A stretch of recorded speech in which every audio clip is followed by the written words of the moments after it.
Jake Morrison wiped the sweat from his forehead and looked up at the dark clouds rolling across the Montana sky. The summer storm was coming faster than the weather report had said. He needed to get the tractor back to the barn before the rain started. The wheat field stretched out around him, golden and ready for harvest in another few weeks. Thunder rumbled in the distance. Jake climbed onto his tractor and started the engine. He had been checking the irrigation system in the north field, the one furthest from his farmhouse. As he turned the tractor around, something bright flashed across the sky. It was not lightning. The object was blue and white, leaving a trail of smoke as it fell toward his property. Jake's heart jumped. The thing was heading straight for his northern wheat field. He heard a loud crash, then felt the ground shake beneath his tractor. A cloud of dust and smoke rose up about half a mile away. For a moment, Jake just sat there, hands frozen on the steering wheel. His mind raced with possibilities. A plane crash? A meteor? Something else? He pushed the throttle forward and drove toward the crash site as fast as the old tractor would go. The storm was forgotten now. Someone might be hurt. Someone might need help. Jake had been a volunteer firefighter years ago before his wife Lisa got sick. He knew what to do in emergencies. As he got closer, Jake saw that his wheat was flattened in a wide circle. In the center lay something that made no sense at all. It was not a plane. It was not a meteor. Two massive creatures lay in the crushed wheat, their bodies covered in scales that shimmered even in the fading light. They had wings, long necks and tails. They looked like dragons from the old stories his grandmother used to tell him. Jake stopped the tractor 50 feet away. His hands were shaking. Dragons were not real. They could not be real. But there they were, bleeding and broken in his field. The larger one had dark red scales, and one of its wings was bent at a terrible angle. The smaller one had silver blue scales, and burns covered its side. Neither one was moving much. They were dying. For several long seconds, Jake could not move. His brain could not accept what his eyes were seeing.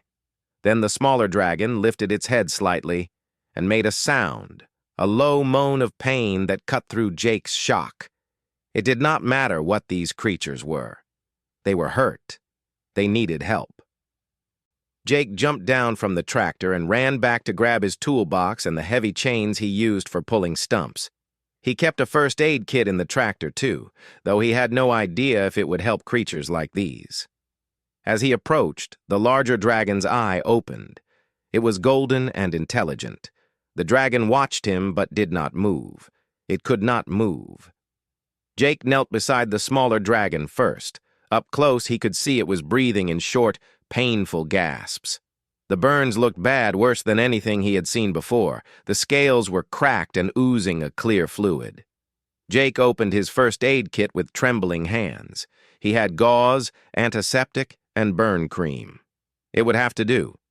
He worked quickly, cleaning the worst of the burns as gently as he could. The dragon flinched but did not pull away.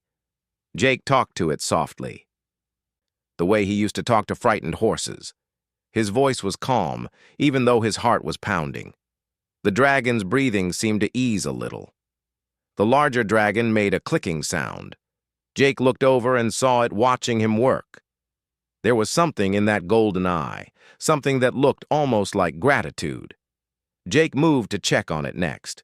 The wing was definitely broken, maybe in several places. There was also a deep cut along its shoulder that was bleeding dark purple blood. Jake pressed gauze against the wound, applying pressure the way he had learned in his firefighter training. Rain started to fall, big, heavy drops that quickly became a downpour. Jake looked around frantically. He could not leave these creatures out here. The storm would kill them if their injuries did not, but how could he move them? Each dragon was easily the size of his pickup truck. Jake ran back to his tractor and grabbed his phone. No signal. The storm was interfering. He could not call for help, and even if he could, who would he call? The government? The military? They would take these creatures away, probably lock them up in some lab. Jake had seen enough movies to know how that story ended. He looked at the dragons again. They were watching him with those intelligent eyes. They were not animals. Jake could see that clearly now. There was understanding in their gaze, awareness. They knew he was trying to help. They knew he had a choice to make. Jake made his choice. He would get them to his barn somehow. He positioned the tractor and wrapped the chains carefully around the smaller dragon, making sure not to hurt it more. The creature did not fight him. It seemed to understand. Slowly, carefully, Jake dragged it through the mud and rain toward his barn. It took nearly an hour. His muscles screamed with effort. Then he went back for the larger one. It was heavier, harder to move. Jake's back ached, and his hands were blistered by the time he got both dragons inside the barn. He collapsed against the wall, gasping for breath. Rain pounded on the roof. The barn was warm and dry. Jake looked at the two dragons lying on the floor of his barn. What had he just done? What were these creatures? Where did they come from? None of it mattered right now. They were hurt. They needed him.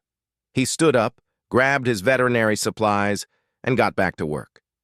The night was going to be very long. Jake spent the next 3 days barely leaving the barn. He set up a camping cot near the dragons and slept in short bursts between checking on them. The smaller dragon with silver-blue scales had a fever that first night. Jake used cold water and towels to keep its temperature down, working through the darkness while rain hammered against the barn walls. The larger dragon with dark red scales was stronger, but its wing worried Jake the most. He had splinted it as best he could, using boards and soft cloth. He knew about setting broken bones in cattle and horses, but a dragon wing was different. The bones were lighter, almost hollow like a bird's. He could only hope he had done it right. On the second morning, Jake noticed the smaller dragon watching him as he changed its bandages. Its eyes were a pale blue color, almost like ice. There was something gentle in that gaze. Something that reminded Jake of the way Lisa used to look at him when he was worried about the farm. Jake sat back and rubbed his tired eyes. He had not eaten much. He had not showered. His clothes were covered in mud and that strange purple blood. He needed to go to the house and clean up, but he was afraid to leave them alone for too long. As he stood up, something happened that changed everything. A feeling washed over him, warm and soft like summer rain. It was not a sound or a sight. It was inside his mind. Jake stumbled backward, startled. Images began to flood his thoughts. He saw stars, more stars than he had ever imagined. He saw vast ships moving through space. He saw the two dragons flying together through the darkness between worlds. Jake grabbed the barn wall to steady himself. His heart was racing. The smaller dragon was watching him intently. The feeling came again, gentler this time. Jake understood somehow that the dragon was trying to talk to him, not with words, but with thoughts and pictures. He took a slow breath and tried to calm down. He looked at the dragon and thought carefully about what he wanted to say. He pictured himself in his mind, then pictured the dragon, then tried to send a feeling of friendship. The dragon's eyes brightened. Jake felt a wave of relief and gratitude coming back to him. Over the next hours, Jake learned to communicate with them. It was hard at first. The images were confusing, mixed with emotions he could barely understand. But slowly, piece by piece, he began to grasp their story. Their names were sounds he could not quite pronounce. But in his mind, they became Vareth for the larger red dragon and Sira for the smaller silver-blue one. They came from a place so far away that Jake could not comprehend the distance. They had been exploring, studying worlds that had life but no advanced technology. Then something had gone wrong. Jake saw flashes of violence, of other ships attacking them. Pirates, Sira showed him. Criminals who hunted explorers for their technology. Their ship had been damaged badly in the fight. They had crashed on Earth expecting to die. Their people did not know where they were. They had sent out an emergency signal, but space was vast, and help might never come. They had prepared themselves for death on a hostile world. Instead, they had found Jake. Syrah sent him a feeling of wonder mixed with confusion. In all their travels, in all the worlds they had visited, they had never met a species that helped strangers without expecting something in return. Most intelligent beings they encountered were suspicious or aggressive toward outsiders.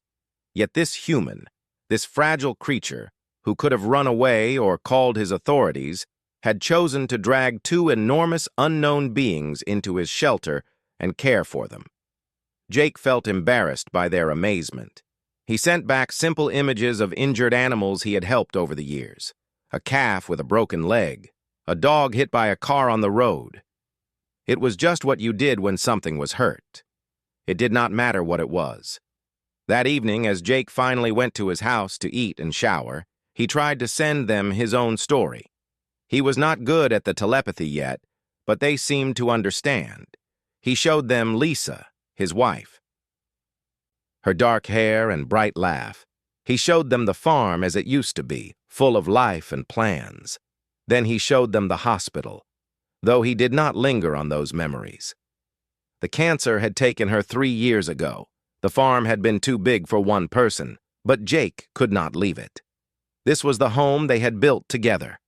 Every field, every fence post held memories. So he stayed, working alone, keeping everything running because it was what Lisa would have wanted. When Jake returned to the barn that night, both dragons were looking at him differently. Verath, the larger one, sent him a feeling of deep respect. Jake felt the dragon's own grief mixed in, old losses from a long life. Syrah's thoughts were gentler, like a warm hand on his shoulder. They understood loneliness. They understood loss. Jake pulled his cot closer to them and lay down. For the first time in 3 years, he did not feel alone. These strange creatures from beyond the stars understood him in a way no human had since Lisa died. They could see into his mind and heart, and they did not turn away from his sadness. They simply accepted it as part of who he was. As Jake drifted off to sleep, he felt both dragons wrapping him in thoughts of safety and friendship. They were healing, growing stronger each day. But something else was growing too. A bond between 3 beings who should never have met, who came from worlds impossibly far apart, but who had found something precious in each other. Jake's last thought before sleep took him was simple. Maybe he had saved them, but maybe, in some way, they were saving him too. 3 weeks passed, and the dragons grew stronger each day. Verath's wing was healing well, though he could not fly yet. Syrah's burns had faded to pale silver lines across her scales. Jake had moved hay bales to create comfortable resting places for them, and he brought them food from his freezer. They could eat raw meat, which made things easier. His supply of beef and venison was running low, but Jake did not mind. The telepathic communication had become easier too. Jake could now send clear thoughts and receive complex ideas from both dragons. Verath was the first to truly share his knowledge with Jake. One evening, as Jake sat between them eating his dinner, Verath opened his mind and showed Jake the universe. Jake saw galaxies spinning in the darkness, millions of them scattered across space like dust. He saw worlds of ice and worlds of fire. He saw cities that floated in the clouds and oceans that glowed with strange light. Verath had visited dozens of planets in his long life. He was not just a warrior, though he had fought in battles. He was a scholar who studied other civilizations and recorded their histories. The images made Jake's head spin. He had lived his whole life on this farm, never traveling further than the nearest city. Now he was seeing wonders that most humans could not imagine. When the connection faded, Jake sat in stunned silence for several minutes. Syrah sent him a gentle feeling of amusement. She showed him that Verath loved to teach, loved to share what he knew. Then she shared her own knowledge. She was a medical officer, trained in healing dozens of different species. She showed Jake images of alien bodies, how they worked. how they were similar and different from each other. She was fascinated by human medicine, amazed that Jake's people had learned so much with such simple tools. Jake found himself teaching them too. He took them on mental journeys through his wheat fields, explaining how the crops grew, how the seasons changed, how he prepared the soil and managed the water. Verath was particularly interested in agriculture. On his world, food was manufactured in great facilities. The idea of growing living things for sustenance seemed both primitive and beautiful to him. Jake showed them the animals on his farm, the chickens that wandered the yard, the old barn cat named Copper who ignored the dragons completely, the wild deer that came to eat from his garden. He explained how humans had learned to live alongside nature, to work with the land instead of against it. But keeping the dragons hidden was becoming harder. Jake's neighbor, Pete Collins, had stopped by twice asking about the crash he had seen. Jake told him it was just lightning striking a tree, nothing to worry about. Pete looked suspicious but did not push the issue. Then there was the mail carrier, who mentioned that she had heard strange sounds coming from Jake's barn. Jake laughed it off, saying he was playing nature documentaries on his radio to keep the animals calm during storms. Every lie made Jake more nervous. He was not good at lying. He had always been honest and straightforward. But what choice did he have?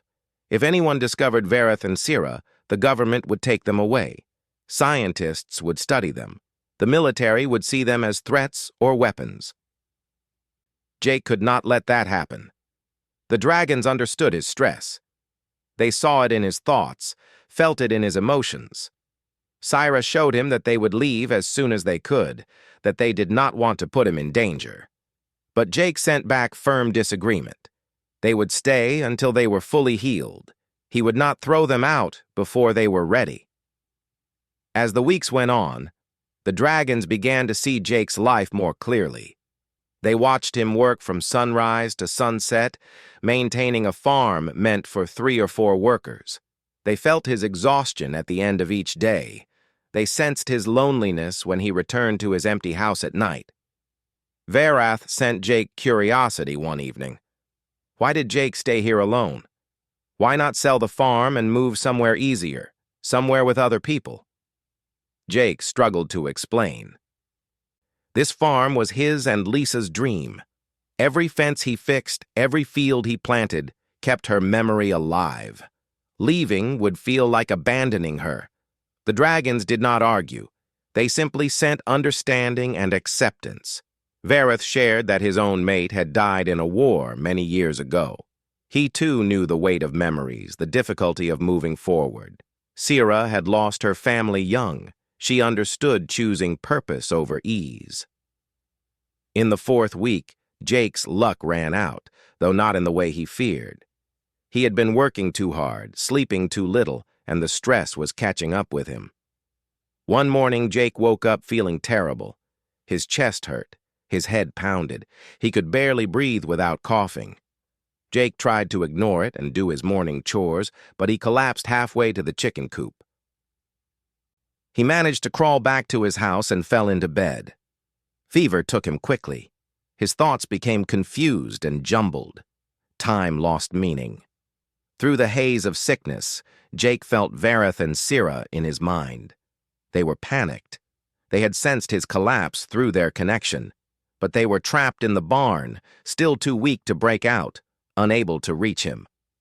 Jake drifted in and out of consciousness. At some point, he heard wood splintering, heavy footsteps in his house, cool scales against his burning skin. Sierra's thoughts wrapped around his mind, clear and commanding. Stay with us. Do not let go. She sent images directly into his brain. Instructions on what medicines to take, how much, how often. She guided him through mixing remedies from his own cabinet, combinations he would never have thought to try. Verath used his strength to help Jake move, to bring him water, to keep him upright when he needed to swallow pills. For 2 days, the dragons nursed Jake through the worst pneumonia he had ever experienced. They could not leave the house, could not risk being seen, but they did everything they could from inside. They took turns staying in his thoughts, keeping him calm, keeping him fighting. When Jake's fever finally broke, he opened his eyes to find Sira lying on his bedroom floor beside his bed. Her large head was resting near his hand. Varath stood guard at the window, watching for any neighbors who might come by. Jake reached out and touched Sira's scales. He was too weak to send clear thoughts, but he managed one simple feeling. Thank you. Sira's response was immediate and warm. Family helps family. Jake had been back on his feet for almost a week when everything changed. It was early morning, and he was in the barn brushing loose scales from Varath's healing wing.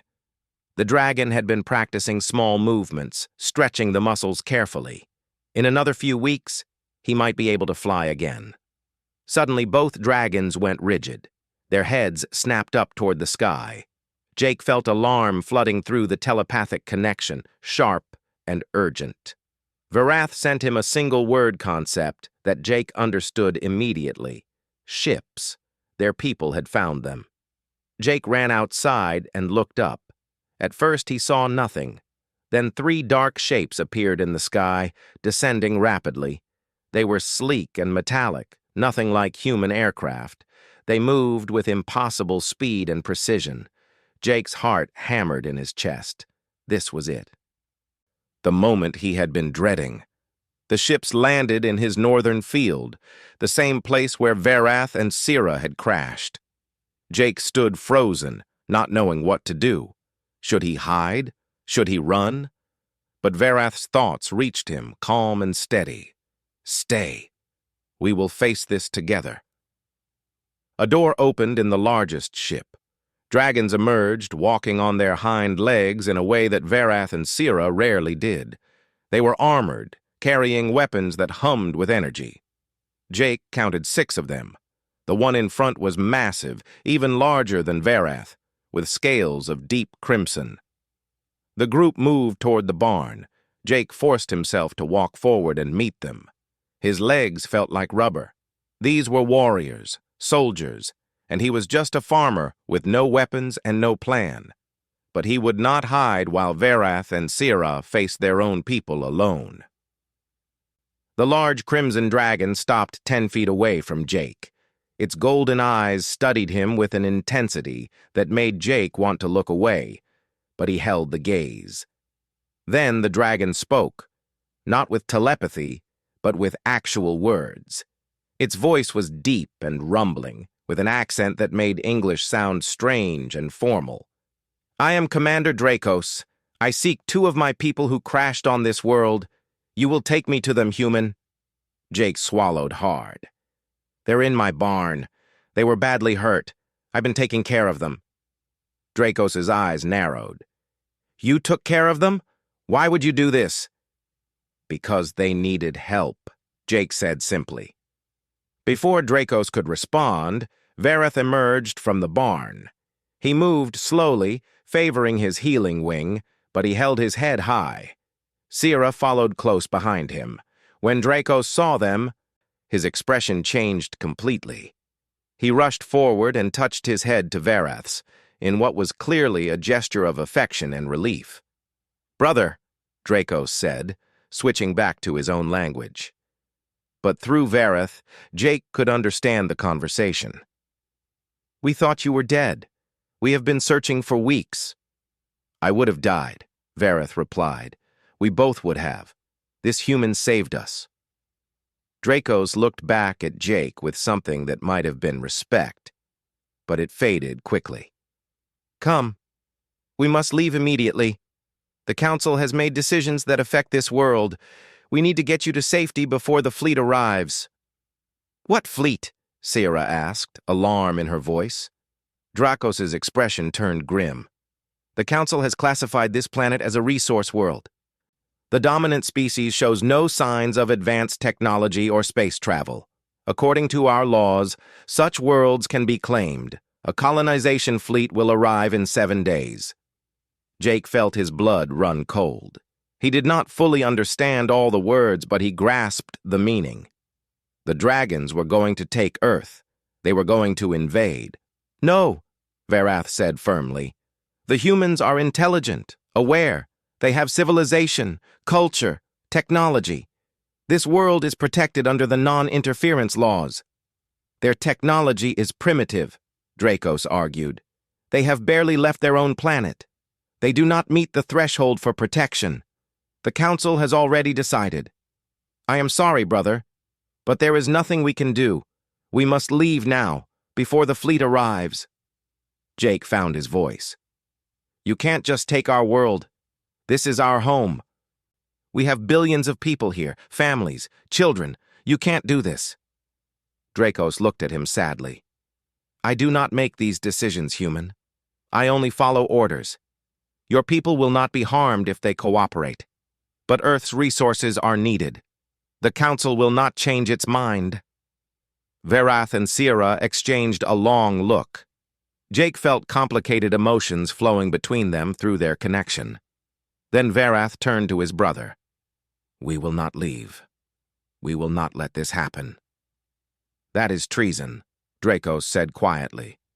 You would throw away everything, your rank, your honor, your place among our people, for this world. For these humans you barely know. For this human who saved us when he had no reason to, Sierra said. For the species that showed us kindness when we expected death. Yes. We will commit treason, if that is what it takes.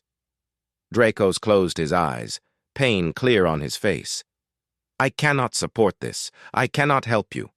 If you do this, you will be hunted as criminals. Then that is our choice, Verath said. The commander and his soldiers left shortly after, giving Verath and Sierra one day to reconsider before he would have to report their refusal. As the ships lifted off, Jake stood with the two dragons and felt the weight of what was coming. We need help, Jake said. We need someone who understands technology, who can maybe use your crashed ship to do something.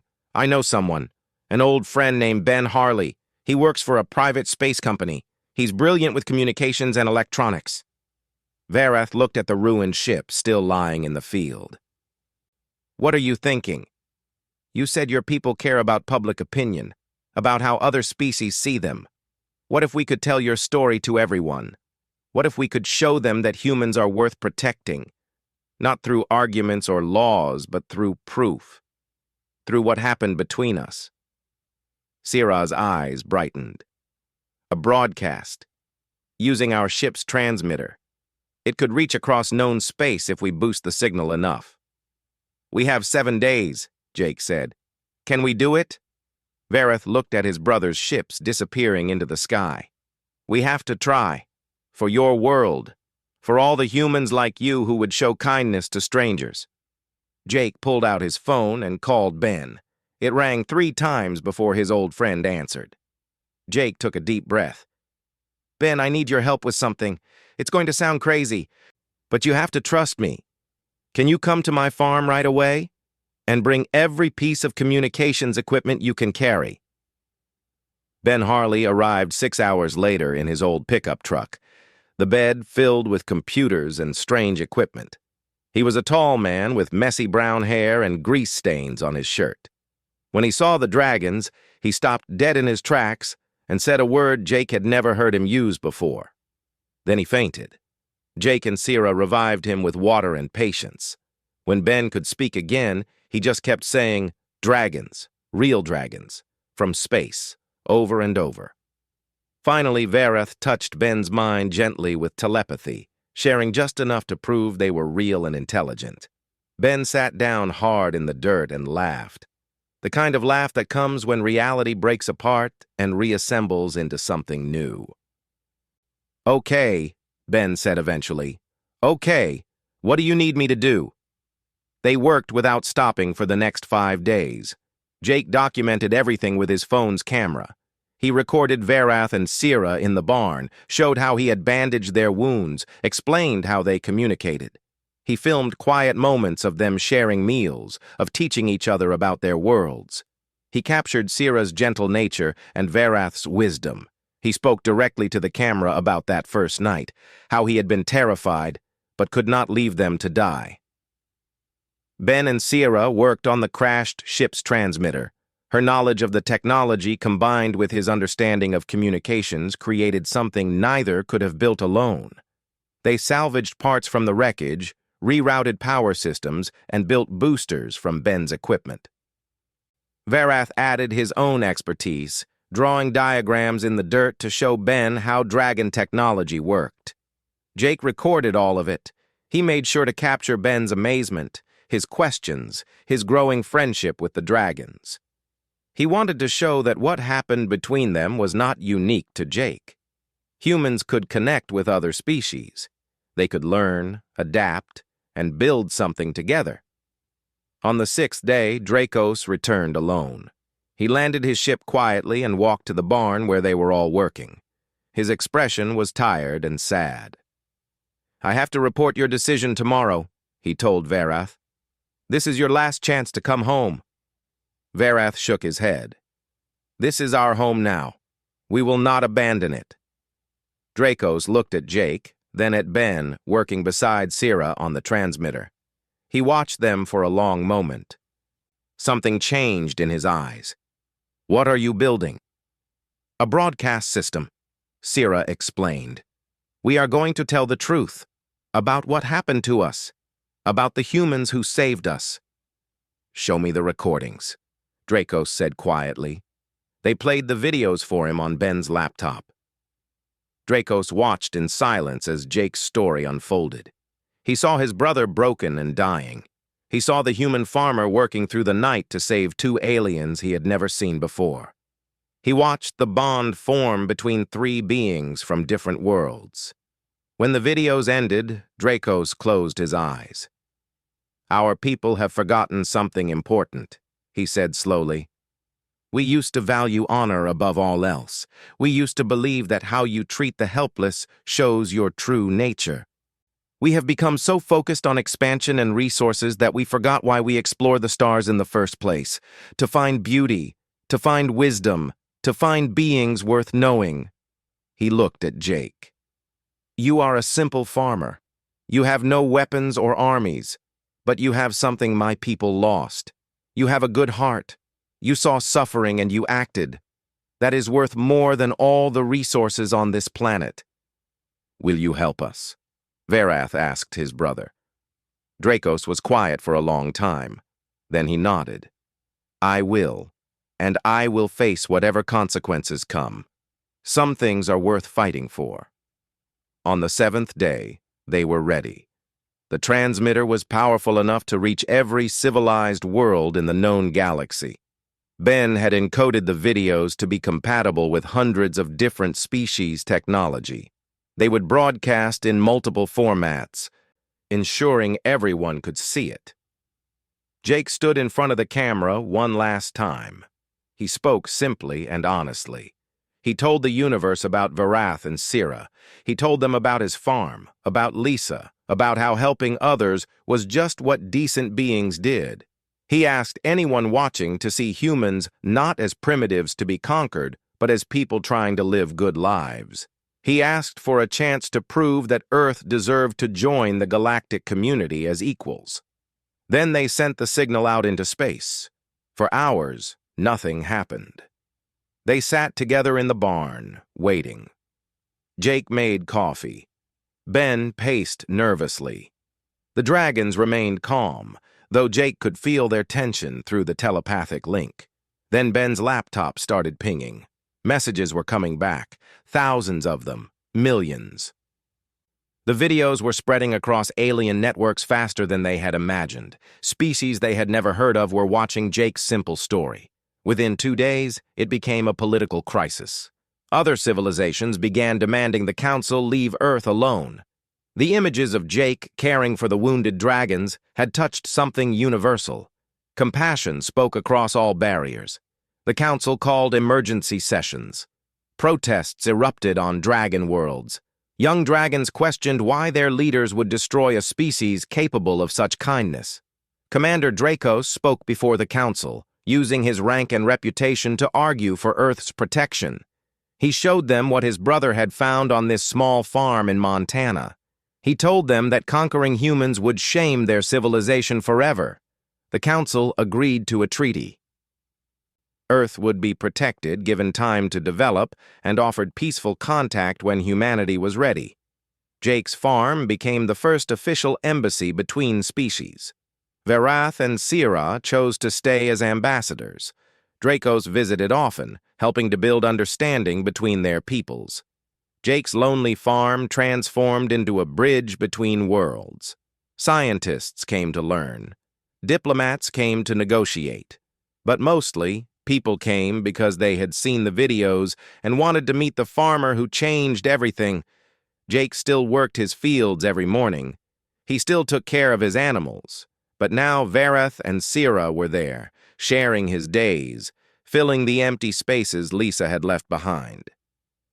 They were his family now, bound not by blood, but by choice and love. On quiet evenings, Jake would sit on his porch with 2 dragons beside him and look up at the stars. Those distant lights were not mysterious anymore. They were neighbors. They were possibilities.